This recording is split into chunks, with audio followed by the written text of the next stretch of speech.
الله وبركاته. الحمد لله رب العالمين والعاقبة للمتقين ولا عدوان إلا على الظالمين. أشهد أن لا إله إلا الله وحده لا شريك له وأشهد أن محمدا عبده ورسوله. اللهم صل وسلم وبارك على سيدنا محمد وعلى آله وصحبه أجمعين وبعد. وقال المصنف رحمه الله تعالى: ونفعنا الله به وبعلومه في الدارين آمين. Telah berkata Imam Al-Allamah Syekh Abdul Qadir Al-Jilani, semoga Allah Ta'ala merahmatinya dan kita mendapat manfaat serta barakah ilmunya di dunia dan di akhirat. Orang mukmin bila mencintai dunia dan ahli dunia, memandang syahwatnya dan kelazatannya, dia tidak dapat bersabar lagi walau sekelip mata pun. Malah hatinya tetap syughul, yakni sibuk dengan dunianya siang dan malam. Hatinya tidak ingat lagi hendak beribadat dan berzikir pada Allah. Malah tidak akan mentaati Allah pula. Kemudian jika Allah Ta'ala membukakan pintu hatinya sehingga dia dapat melihat keaiban dirinya, lalu dia bertaubat dan menyesal di atas segala yang telah dicuaikannya pada masa yang lalu, kemudian Allah Ta'ala akan menampakkannya tentang keaiban dunia melalui membaca Al-Quran dan mengaji sunnah Nabi SAW, melalui para guru yang benar.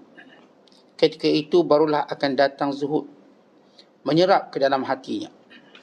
Setiap kali dia melihat suatu aib, didapati di sana ada banyak aib yang lain.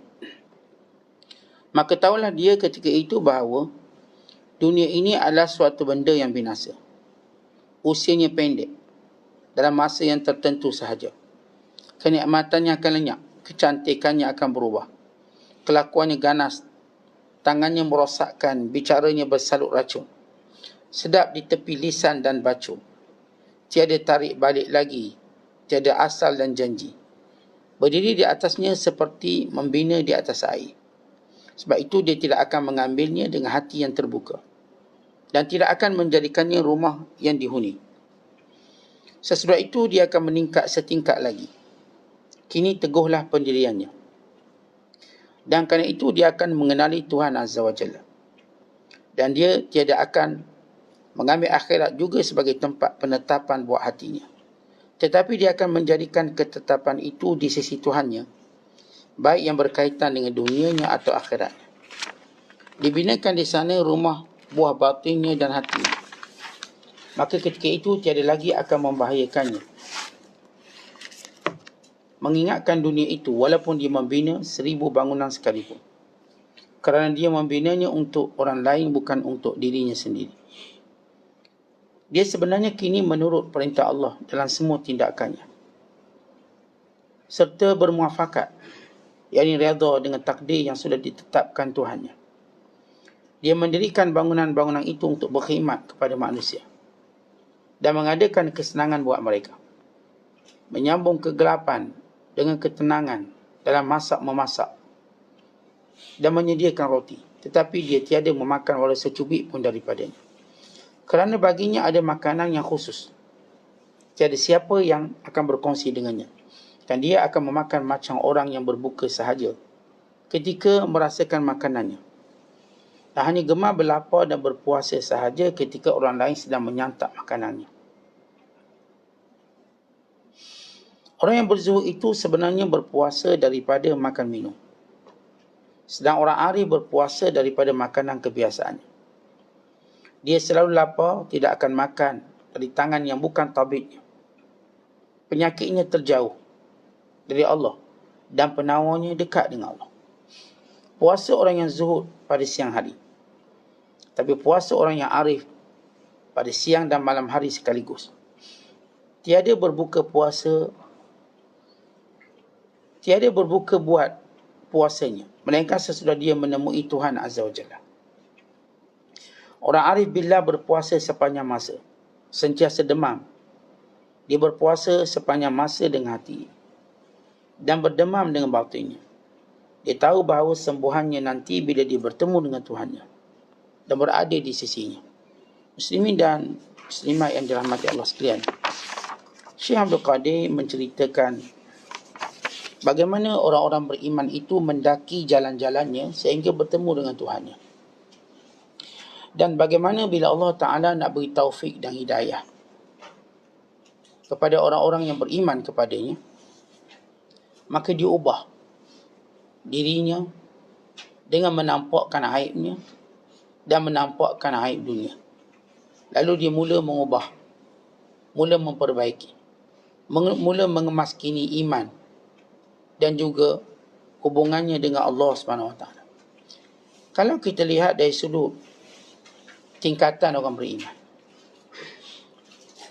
orang-orang yang beriman kalau dalam secara tingkatannya dia ada 3 peringkat.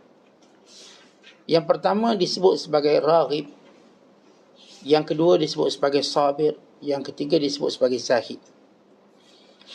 Mula-mulanya ialah raghib. Apa maksud raghib? Dia berkehendakkan dunia. Dalam hidupnya, daripada kecil, dia telah diajar makan, minum, main dan barang mainannya. Maka sehingga dia membesar dengannya, maka kesibukannya ialah memiliki apa sahaja di dunia ini. Dia nak milik motor, kereta, rumah, isteri, suami, anak-anak. Ia adalah gharib.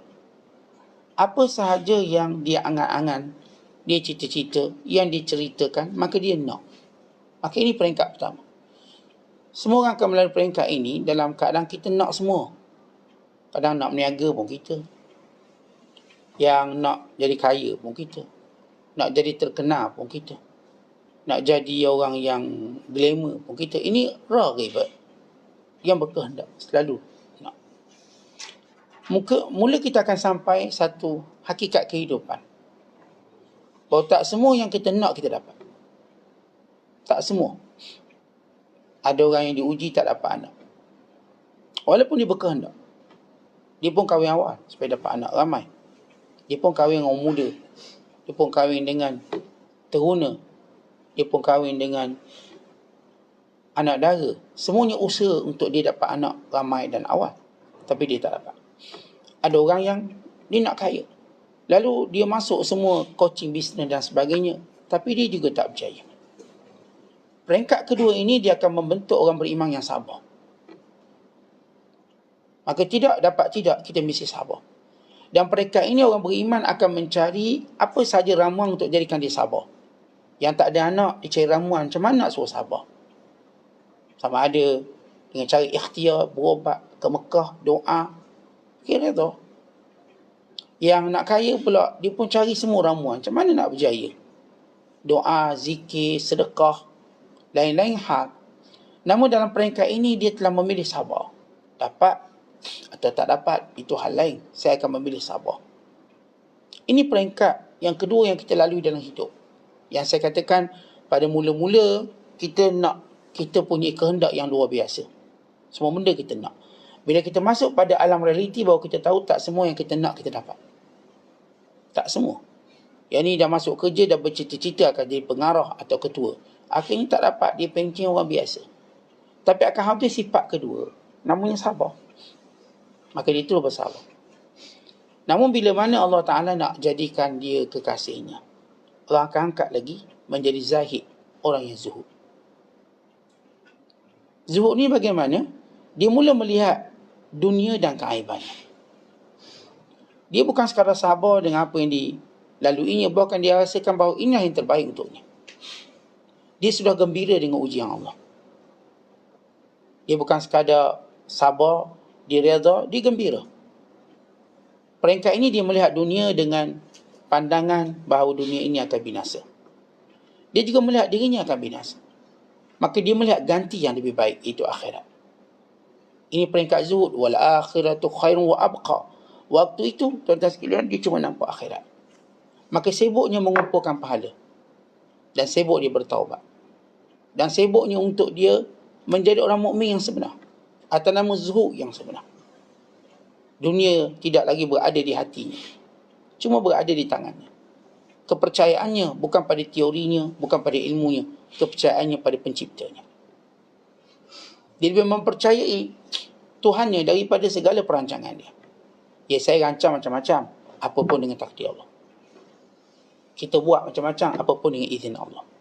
Maka terbentuk kepercayaan yang kuat ini. Sebab dia dah menjadi orang yang zuhud. Ketika itu, dia tidak akan dijumpai melainkan pada 3 tempat. Bila dia berada dalam tahap permulaan zuhud, dia cuma berada pada 3 tempat. Yang kalau kita nak cari dia, tempat ni familiar. Yang pertama, dia cuma berada di rumah yang dengannya menutup segala keaiban dia. Maka dia banyak duduk kat rumah. Maka dia banyak bermesra dengan isteri dan anak-anaknya. Yang kedua, atau kita akan jumpai dia di masjid, dia memakmurkannya.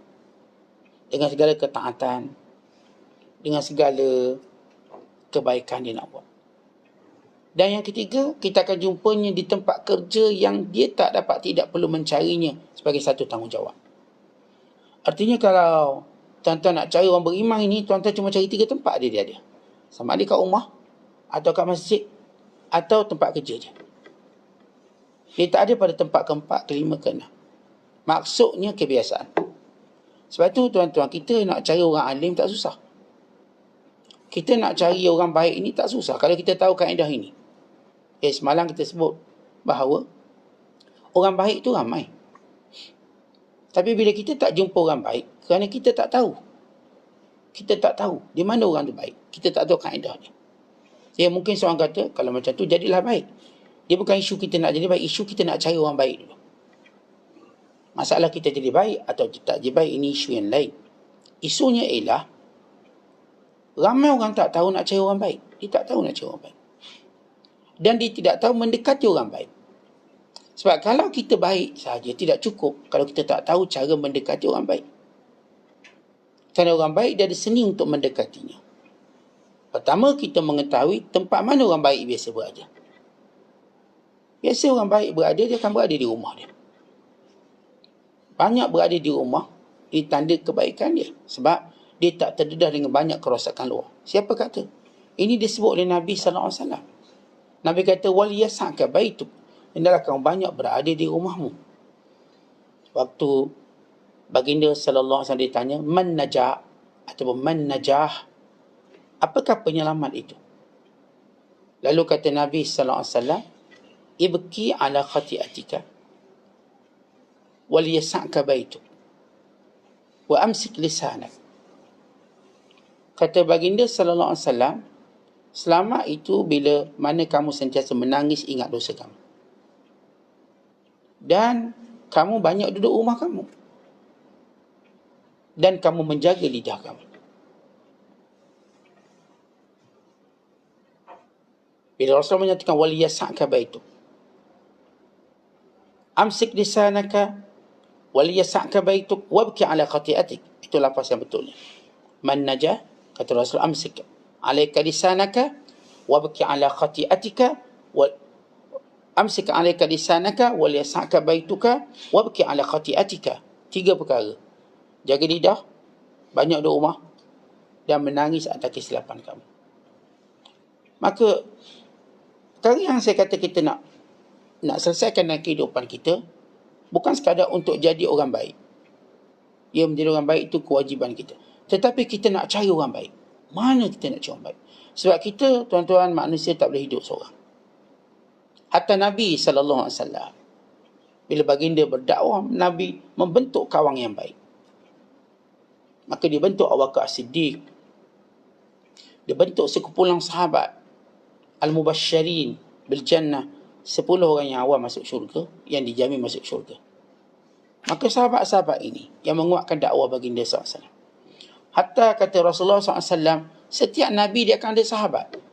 Ashabun wa hawari. Likulli nabiyyin ashabun wa hawari. Setiap Nabi dia tak akan jalan seorang dia. Dia akan ada sahabat dia, dia akan ada hawari, penolong-penolong dia. Penolongnya dalam semua status. Bila kita lihat Rasulullah SAW, penolong Rasulullah ini di kalangan mereka ini ialah pada korporatnya. Mereka ada, Rasulullah ada Abu Bakar As-Siddiq, seorang korporat. Abdurrahman bin Auf, juga seorang korporat. Uthman bin Affan, juga seorang korporat. Az-Zubair bin Awam, juga seorang korporat. Talha bin Ubaidillah, juga seorang korporat.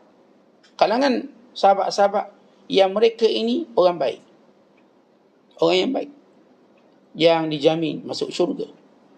termasuklah Umar Al-Khattab, termasuklah Ali, termasuklah Sa'id bin Zaid radhiyallahu ta'ala anhum ajma'in, termasuklah Sa'ad bin Abi Waqqas. Ini 10 orang sahabat yang awal. Bukan bermaksud sahabat lain tidak dijamin syurga. Ya, mereka juga. Tapi ini apa yang disebut awalan jaminan syurga kalangan awain, as-sabiqun al-awain, yang pertama-tama menerima dakwah baginda SAW. Hatta Khadijah juga termasuk dalam kalangan sahabat yang dijamin syurga. Bila Jibril berkata kepada Rasulullah SAW, sampaikan salam kepada Khadijah dan gembirakannya dengan syurga yang berhias dengan segala hiasan yang cantiknya. Itu mafhum hadis. Maknanya Khadijah radhiyallahu ta'ala anha juga dijamin syurga. Dan demikian sahabat-sahabat yang ramai kalau kita baca hadis. Jadi di sini ialah tanggungjawab kita, macam mana nak cari orang baik. Sesudah kita jadi baik, jadi orang baik. Yang saya kata tak cukup kalau seorang kata, oh, kita tak jumpa orang baik, kalau begitu jadilah orang baik. Jadi orang baik itu mesti, wajib. Tapi perkara yang perlu kita tahu, macam mana nak cari orang baik.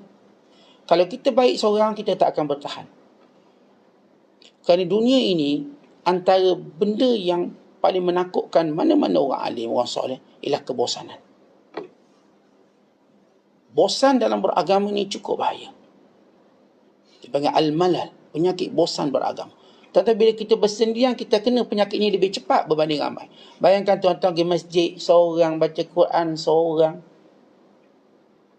Semua benda kebaikan tuan-tuan buat seorang, tuan-tuan kuat atau tidak? Kuat. Kita tengok lama mana. Kita tidak mampu. Sebab mana pun kita, kalau kita seorang nak bawa diri buat baik, kita tak mampu. Kerana kita perlu ada satu kelompok, kumpulan. Kerana itu, orang beriman masuk syurga, dia akan masuk seorang-seorang. Dia akan masuk dengan kelompok. Jemaah. Kelompok seperti bulan purnama. Kelompok seperti bintang yang paling terang. Kelompok yang berwajah ceria. Dia akan datang. Wasiqa ilal jannati zumara. Kata Allah, dibawa manusia itu kepada syurga zumara. Zumar, ini berkumpulan. Suratul Zumar. Berkumpulan-kumpulan. Semua manusia dibawa dengan kumpulan dia. Dia tak akan masuk syurga seorang tiap kumpulan dia. Dan Rasulullah juga menyebut anta ma'aman ahab. Anta ma'aman ahbabta. Kamu bersama dengan orang yang kamu suka. Al-mar'u ma'aman ahabba. Setiap orang dia akan bersama akhirat kelak dengan orang dia suka. Maka untuk kita tidak dilanda dengan ombak kebosanan atau dengan tsunami kebosanan, dengan ribut kebosanan yang boleh mengubah orang dengan cepat. Ada orang dia berubah dari beragama kerana dia bosan. Maka dia ingin mencari sesuatu yang menghiburkan dia. Akhirnya dia pun terfikir, syek aku buat baik, nak buat jahat juga. Dia terfikir, asyik ke masjid ke, asyik belajar, dia pun nak buat juga perkara-perkara yang orang lain buat. Sebab itu para ulama mengajar kita, rawihul qulub sa'ah-sa'ah, hiburkan hati kamu setiap ketika. Rawihul qulub, hiburkan, supaya jangan agama ini bertandang kebosanan dalam hati kita. Wallahi la yamallu hatta tamalu. Allah tak pernah bosan beri pahala kat kita. Kita yang bosan. Sebab itu Nabi SAW sentiasa alert, atau sentiasa beri ingatan terhadap semua bentuk-bentuk ibadat yang boleh menghadirkan kebosanan. Seperti bila orang tu sembahyang panjang sangat, berkata jangan. Seperti kalau orang tu kuliah pun panjang sangat, pun jangan. Seperti seorang yang kita katakan memaksa diri untuk beribadat, jangan. Ada kalangan sahabat yang ikat tali dekat tiang, kalau mereka penat, mereka akan bersandar pada tali tersebut. Nabi kata, "Khulluh, buang tali ni, jangan. Alaikum ma tutiqun. Alaikum ma tutiqun. Jangan macam ni, buat sekadar kemampuan kamu." Sebab bila agama ni kita cuba masuk dengan keras, kita kalah. Inna hadha ad-din matin. Fa'awghilu fihi birifqin. Agama ini keras. Jangan masuk dia, melainkan dengan lembut. Keras jumpa keras, patah, pecah. Nabi sebut dalam hadis, inna ad-dina yusr wa la yushadda ad-dina ahadun illa ghalabah. Agama ini asasnya mudah. Siapa yang cuba menyusahkan, dia akan dikalahkan oleh agama. Maksudnya dia akan ditimpa penyakit bosan. Baik, kita nak cari orang baik. Kalau hari ini saya mencari rezeki, cari duit, saya mencari saya punya target pencapaian peribadi saya.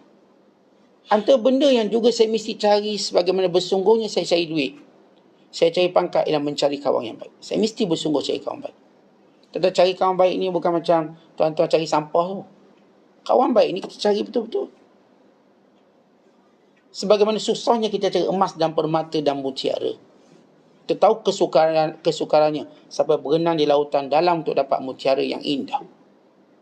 Sampai terpaksa berlumpur untuk mencari emas. Sampai terpaksa kita katakan berada dalam tanah untuk mencari berlian.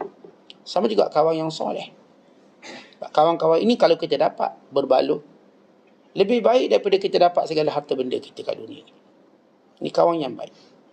Jadi saya dah sebut kawan baik ini kita akan jumpa daripada 3 tempat yang utama. Tuan-tuan akan jumpa dekat mana? Kat rumah.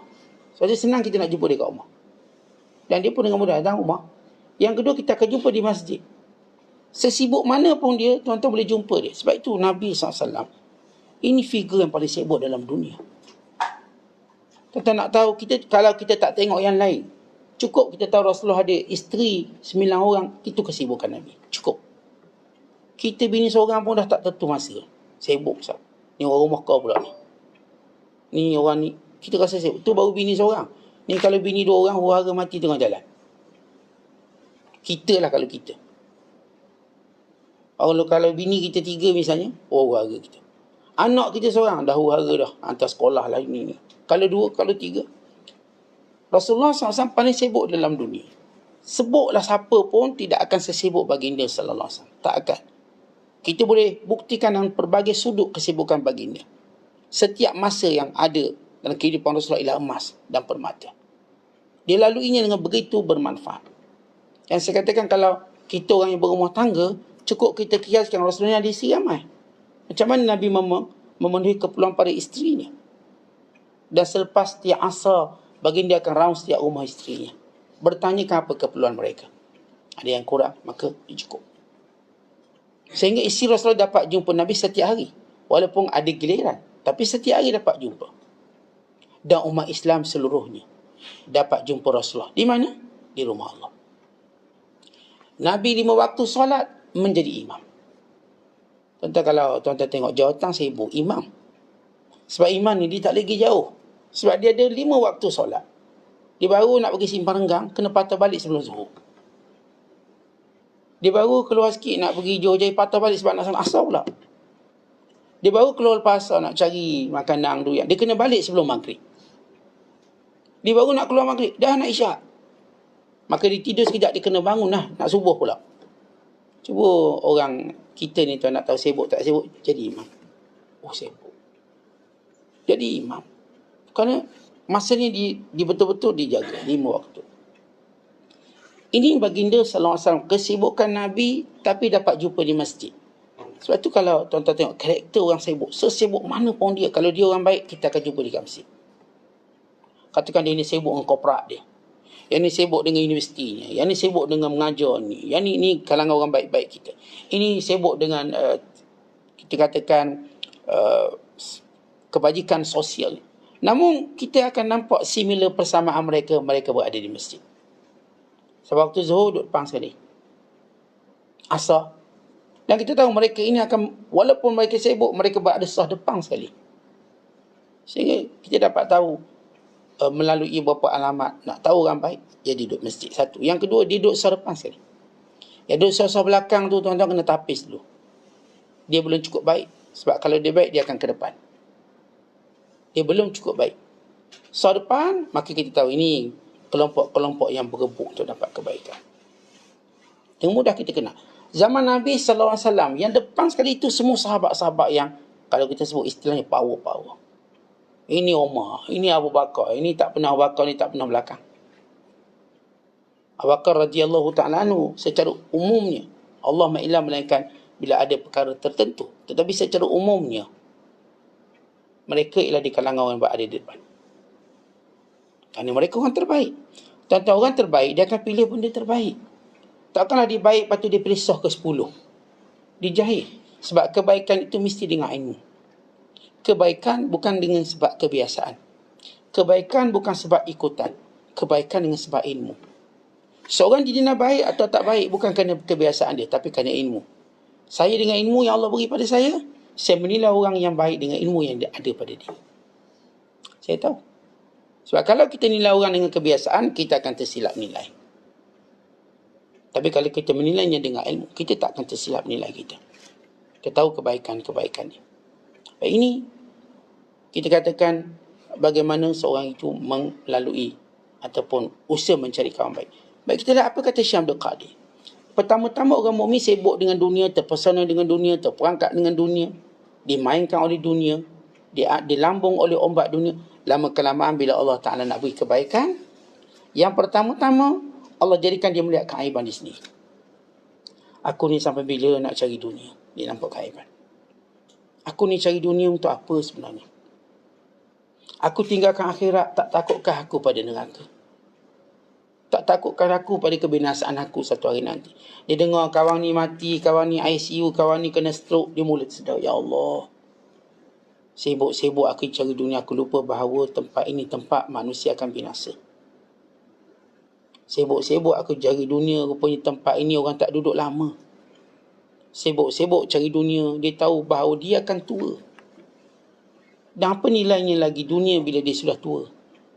Atau bila dia sudah sakit? Apa lagi nilai? Itu belum cerita masuk kubur. Tuan-tuan, bila kita sakit, apa nilai dunia? Dunia mula dah terpilih. Kalau dulu masih sihat, makan belaka. Tak yang kita sakit, apa yang kita boleh makan? Boleh makan obat je. Kalau orang beri dunia pun, kita terpaksa tolak makan sikit. Kita mula melihat keaiban kita. Rupanya saya tak boleh ambil semua dunia ni. Rupanya memang Allah Ta'ala dah catu dunia ni. Sehebat mana pun manusia dicatu dunia. Dicatu makanannya. Kalaupun kita duit banyak, kita terpaksa catu makanan demi kesihatan kita. Dicatu waktunya kerana masalah kesihatannya. Kalaupun dia orang hebat dan sebagainya, dia tak boleh diri lama-lama, nanti dia sakit. Dia tak boleh jalan jauh-jauh, nanti lutut sakit. Maka dicatu semua dunia peringkat demi peringkat. Akhir sampai peringkat dia juga dicatu bertemu manusia. Dia tak boleh jumpa orang suka-suka. Orang tertentu boleh jumpa. Yang boleh dijumpa cuma doktor je. Yang lain-lain seperti dia diharamkan jumpa. Takut mengaib buat penyakit dan sebagainya. Baik, lihat peringkat Allah tunjuk keaiban. Kemudian peringkat yang kedua, Allah Ta'ala akan tunjuk keaiban dunia pula. Tadi dia tengok keaiban dirinya, menyebabkan dia akan menyesal dan bertaubat. Yang kedua, dia akan lihat keaiban dunia. Tapi tuan-tuan, dia melihat keaiban dunia bukan sebagaimana dia melihat keaiban tadi dengan benci, geram yang dijana oleh hawa nafsu dan kebodohan. Sebab kita kena tahu tuan-tuan sekalian, bahawa yang membina tamadun yang hebat ialah umat Islam. Kalau dia membenci dunia dengan nafsunya, pasti dengan maksud dia nak buang semua dunia, dia tak nak pakai. Habis, bagaimana kita nak memerintah dunia? Sedangkan kita lihat pada zaman Umar Al-Khattab, sahabat-sahabat mula bertukar menjadi orang kaya raya. Abdullah bin Umar mula menjadi jutawan.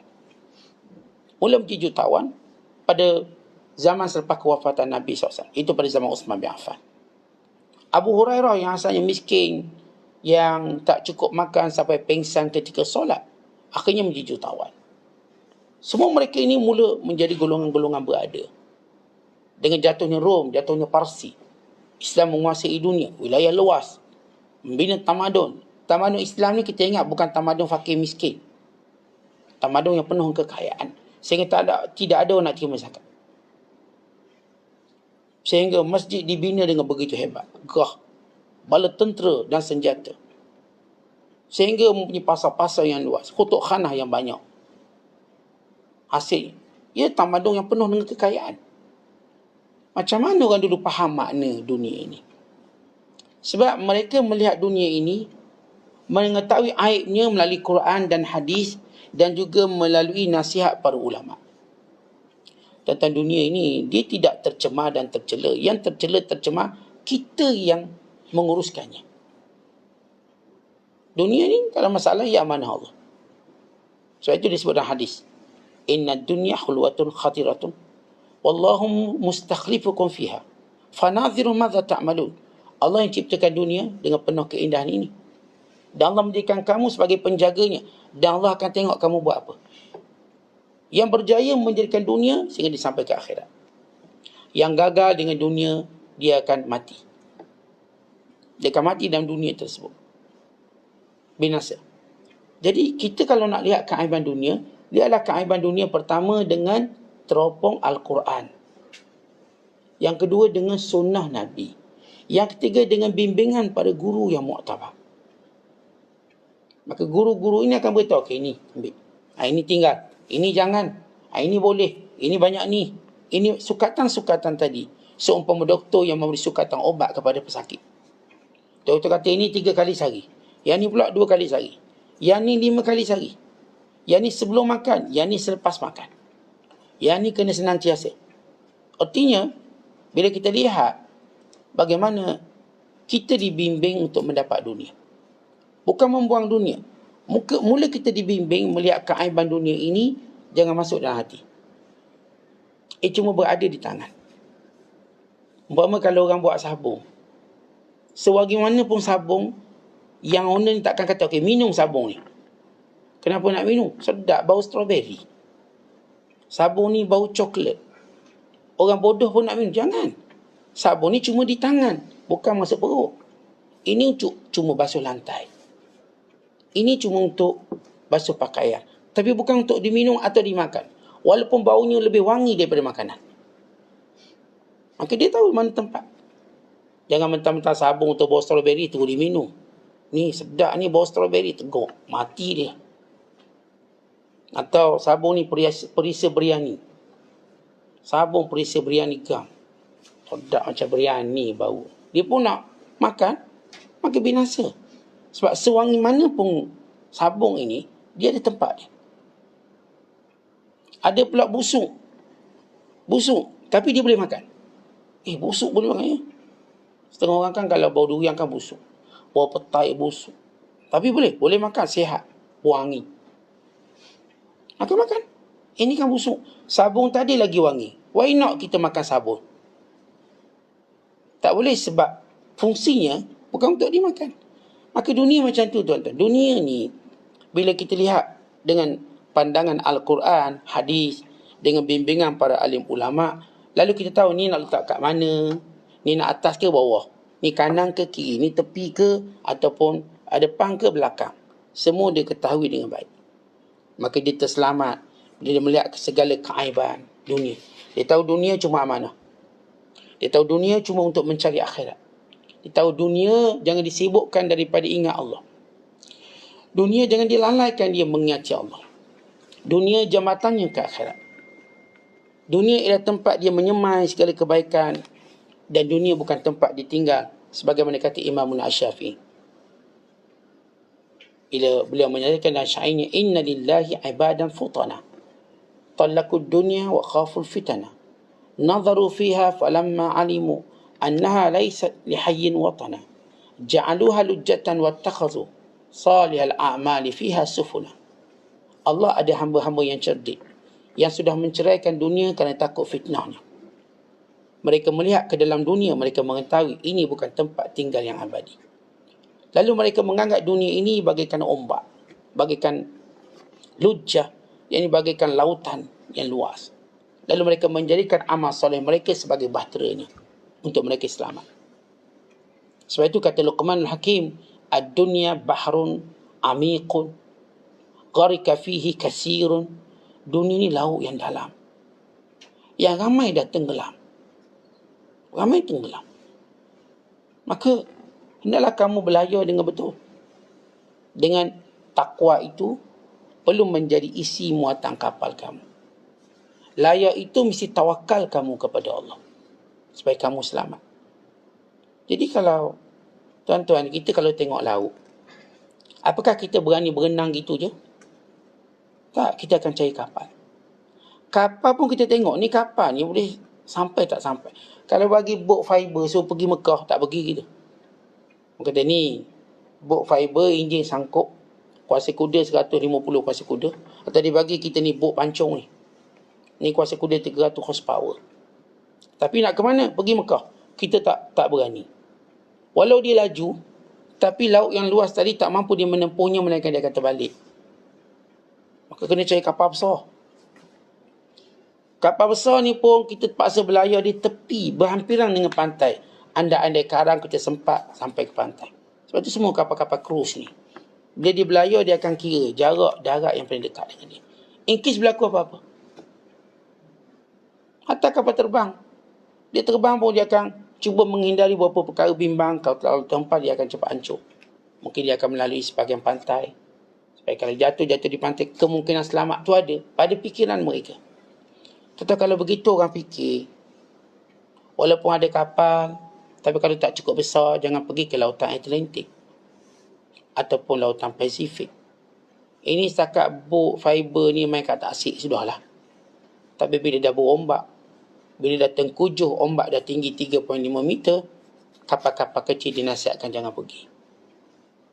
Bahkan disebut dalam hadis, bila seorang mengetahui ada ribut di pantai, dia tetap pergi, dia berdosa. Dia mati dalam dosa. Sebab dia membinasakan dirinya. Tapi kalau sekiranya dia tahu, dia tenang, dia pergi, tiba-tiba berlaku ribut, itu tak salah.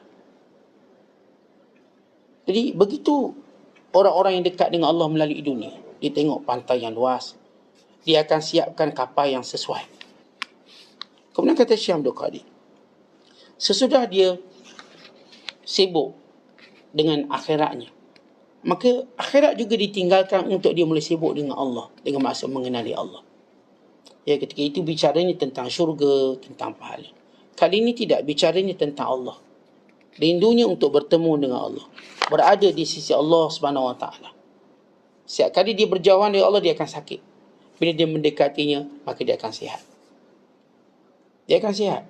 Artinya, tuan-tuan sekalian, daripada peringkat lalai dunia kepada zuhud, kepada ingat akhiratnya, sehingga kemuncak dia ingin bersama dengan Tuhannya. Tidak yang lain daripada itu. Ketika itu, kata Syekh Abdul Qadir, kalau dunia datang kepada dia, walau 1000 bangunan sekalipun, tak akan boleh mudarat lagi. Waktu dia benar-benar kenal dunia, maka ambillah banyak mana dunia, tak akan boleh mudarat. Ini Umar bin Abdul Aziz. Dia mengambil 2/3 dunia di tangannya. Lalu kata ulama, Umar bin Abdul Aziz lebih zuhud daripada Uwais Al-Qarni. Uwais Al-Qarni dia tak ada apa-apa, miskin. Lalu bila ulama tanya mana lebih baik, Umar bin Abdul Aziz atau Uwais Al-Qarni? Uwais meninggal tahun 37 Hijriah, Umar bin Abdul Aziz meninggal tahun 101 Hijriah. Namun kedua-dua ini ialah golongan tabi'in yang belajar dengan sahabat. Maka antara kedua ini, mana lebih mulia? Mana lebih zuhud? Lalu kata Abdullah bin Mubarak, yang lebih zuhud ialah Umar bin Abdul Aziz. Kenapa? Sebab dunia di bawahnya langsung tidak mempengaruhi dia. Kan Umar bin Abdul Aziz, dia bukan jadi YB, dia jadi khalifah. Khalifah yang memerintah hampir 2/3 dunia. Seluruh Afrika di bawah milik dia. Ni seluruh Asia Barat di bawah milik dia. Ni Asia Tengah di bawah milik dia. Mempunyai bala tentera yang berjuta ramainya. Kata-katanya adalah kata-kata putus, lebih tajam daripada pedang. Kalau dia kata ya, maka ya semua. Sebab dia khalifah. Kalau dia kata jangan perang, maka tak ada orang berani mengangkat senjata. Kalau dia kata undur, semua wajib undur. Ini Umar bin Abdul Aziz. Allah beri dia segala dunia. Apakah mempengaruhinya? Tak ada. Dia atuknya Umar bin Al-Khattab. Rom dan Parsi jatuh pada zaman ini. Apakah ia mengubah cara hidup ini? Tidak, sama. Ini orang yang dididik oleh Nabi SAW. Jadi kalau kita kenal keaiban dunia, tuan-tuan masa tu nak jadi bilioner pun tak ada masalah. Ini baru nak kaya sikit masjid dah tak nampak batang hidung. Macam mana kita tak bimbang? Itu ulama cerita bab zuhud tu. Macam kita lah, kita dah tengok orang baru berlari sekejap dah lelah, kita tak bagi dia masuk maraton. Awak ni berlari sekejap naik tangga baru setingkat, lelahnya macam dah sakaratul maut. Tak mungkin kami bagi awak berlari jauh pada tu. Doktor ni tengok pesakit dia. Awak kalau macam ni tak boleh keluar ni, awak kena duduk ward je. Doktor saya okey apa asyik nak rebah, duduk ward. Dan bermula hari ini rumah awak ialah ward. Pesakit ni patuh tak? Patuh. Kenapa? Doktor tahu ni duduk rumah tak layak. Duduk rumah asyik sakit, awak kena duduk kat ward. Supaya saya dapat pantau. Akhirnya ada orang tuan-tuan, bertahun-tahun dekat ward. Saya jumpa seorang hamba Allah. Dia duduk dalam ward lebih pada setahun. Saya pergi ziarah dia. Kemudian kita baca doa pada dia. Saya tanya dia, Ustaz dah lama Ustaz ni, dah lebih setahun tak sedar-sedar. Setahun dia punya koma dia, tak sedar. Lama. Dia ceritanya mudah, dia tolong isteri dia pasang lansir. Tapi bukan jangan tolong bini pasang lansir, maksudnya bukan. Dia tolong isteri dia pasang lansir, jatuh tangga. Jatuh, kena sini ada pendarahan, dia terus koma.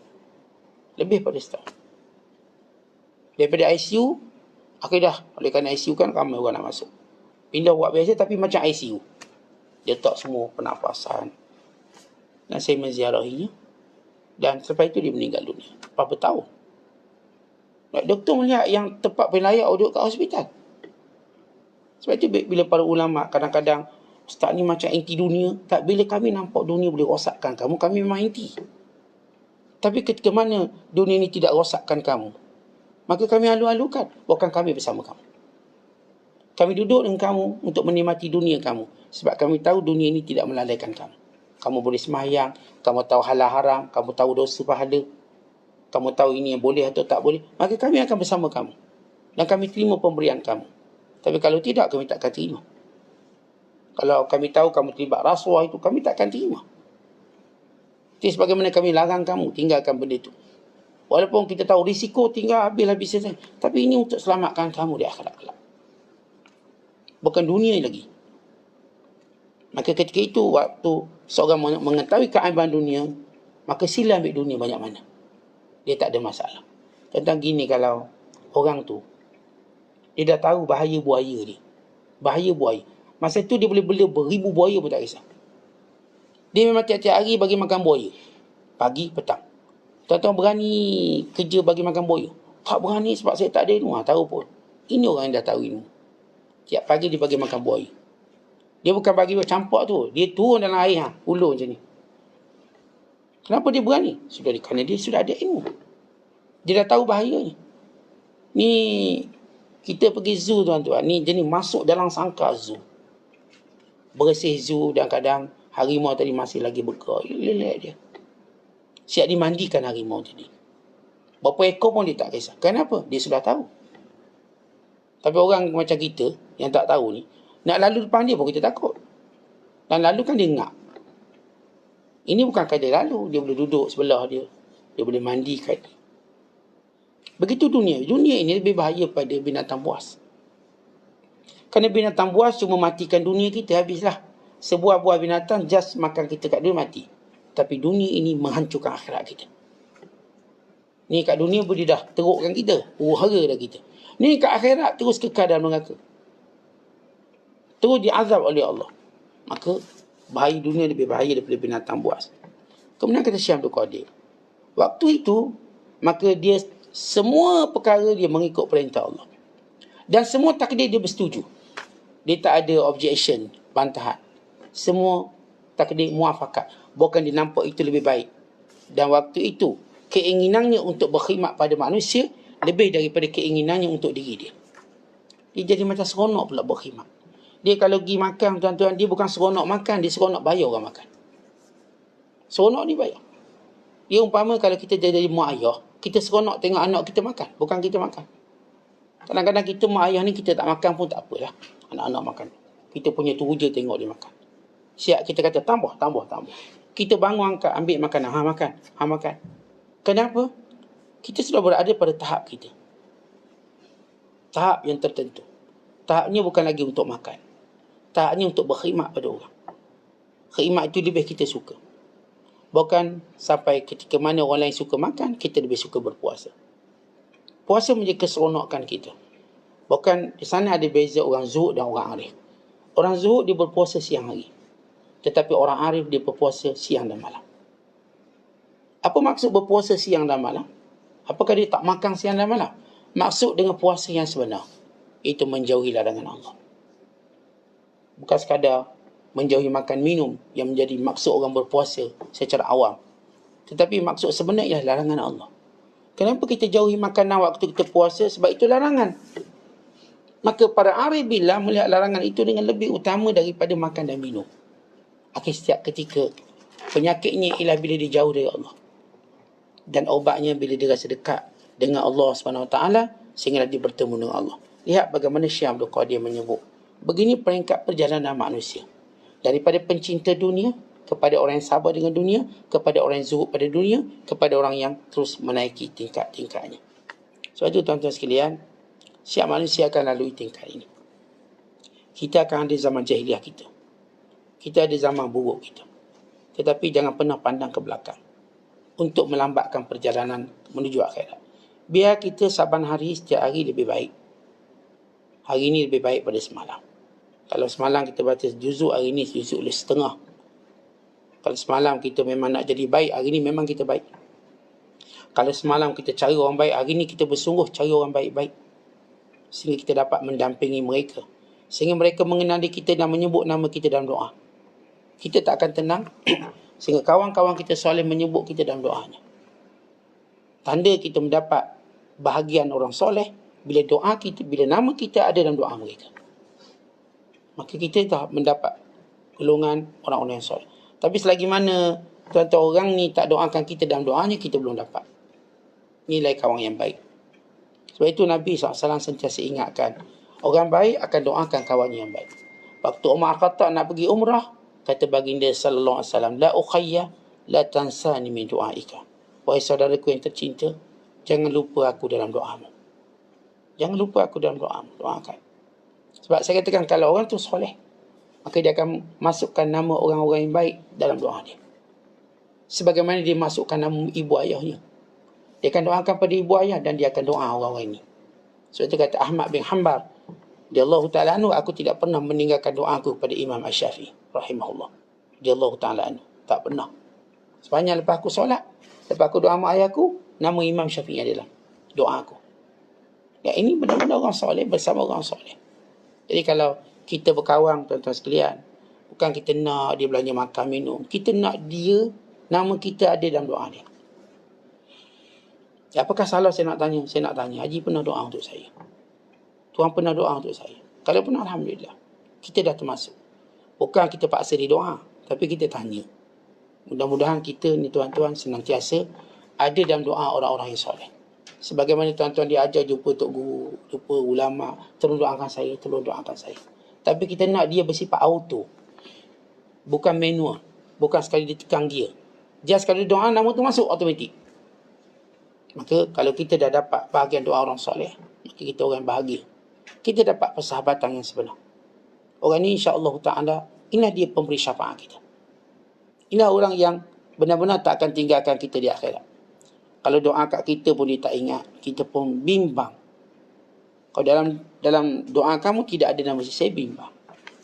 Saya tak akan dapat kebaikan kamu akhirat. Wallahu a'lam. Assalamualaikum warahmatullahi wabarakatuh.